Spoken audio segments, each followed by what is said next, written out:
என் இனிய அன்புள்ளங்களே, நாம் இன்று 29/5/24 இருக்கிறோம். விண்ணக மண்ணக வாசிகளின் அரசியான எங்கள் அன்னையே, எங்களுக்காக வேண்டிக் கொள்ளும். நாம் செய்ய வேண்டியது, இம்மாதம் முடிவில் நல்ல பாவசிங்கத்தினம் செய்வதற்கு உறுதி பூண்டு அதற்காக தன்னையே தயாரித்து கொள்ளுதல். தூய ஆவியின் துணையோடும் அன்னை மரியின் பரிந்துரையோடும் நான் தொடரும் சங்கீத தொடர்ச்சி 22, 25, 26, 27.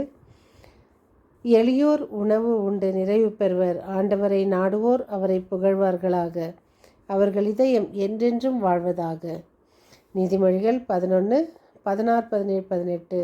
கனிவுள்ள பெண்ணுக்கு புகழ் வந்து சேரும், முயற்சியுள்ள ஆணுக்கு செல்வம் வந்து குவியும். இரக்கமுள்ள தம் செயலால் தாமே நன்மை அடைவர், இரக்கமற்றோரோ தமக்கே ஊறு விளைவித்து கொள்வர். பொல்லார் பெறும் ஊதியம் ஊதியம் அல்ல, நீதியை விதைப்போரே உண்மையான ஊதியம் பெறுவர். இன்றைய வாசகம் 1 பேதுரு 1, 18, 25.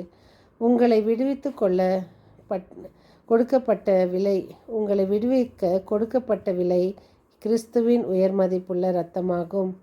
இன்றைய தூய நற்செய்தி வாசகம் மார்க் 10, 32, 45. எருசலேமில் மானிட மகன் தலைமை குருக்களிடமும் மறைநூல் அறிஞர்களிடம் ஒப்புவிக்கப்படுவார். செபதேவின் மக்கள் வலப்புறம் இடப்புறம் அமர இயேசுவிடம் கேட்பது, அது விண்ணக தந்தையின் விருப்பம். இயேசுவின் பதில். மாதாவின் நிகழ்வுகளில் ஒன்று. 300 ஆண்டுகளுக்கு முன்பு பெர்னத் என்ற ஒரு குருவானவர் இருக்கிறார். அன்னை மரியாள் மீது மிகுந்த பக்தி கொண்டவராக அவர் புனித பெர்னாத்துவை எப்பவுமே பெர்னாத்து செஞ்ச ஜெபத்தை விரும்பி ஜெபித்ததுடன் அதை அச்சிட்டு பலருக்கு கொடுத்துருக்கிறாரு. அப்போ அவர் உயர்குலத்தில் பிறந்தவராக இருந்தாலும் என்ன ஒரு எளிய குருனே கூப்பிடுங்க அப்படின்னு எல்லாரையும் மனமாற்றி பாவத்திலிருந்து விடுதலை பெற உதவி செஞ்சுருக்காரு. ஒரு நாள் மரண தண்டனை கைதியாக அவன் ஒரு பாவசங்கீர்த்தனம் செய்யாமல் சிறையில் இருக்கிறார்ன்றதை கேள்வியுற்ற அவரை ஓடி போய் பார்க்குறாரு. பார்த்து பல்வேறு ஆலோசனை புத்திமதிகள் கூறுறாரு. அவன் எதையும் ஏற்கிற மாதிரி இல்லை. பின்ன திரும்பி குருவானவர் வந்து அவங்ககிட்ட சொல்கிறாரு, ஜெபத்தையாவது தன்னுடன் ஜெபிக்க கேட்குறாரு. அதுக்கும் அவன் ஒத்துக்கலை. குருவானவர் கோபமுற்று அந்த ஜெபம் எழுதப்பட்ட காகிதத்தை, மிகவும் இரக்கமுள்ள தாய் என்ற ஜெபத்தை வாயில் திணிச்சு மென்று சாப்பிட்டாவது செய் பாவசங்கத்தணும் அப்படின்றாரு.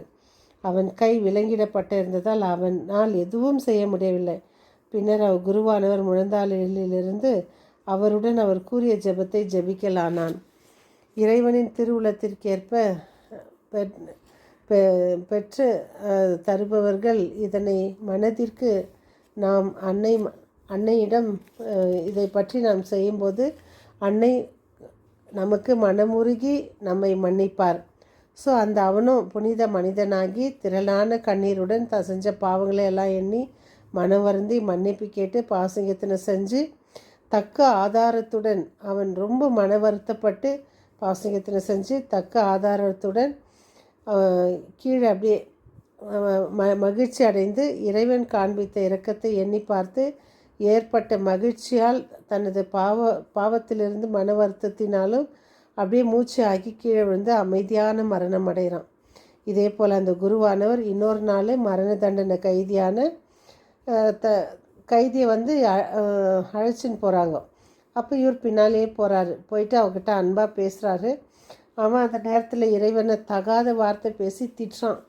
அப்போ அவனுக்கு புத்திமதி சொல்கிறாரு. அப்போவும் அவன் அதை கேட்டுக்கல.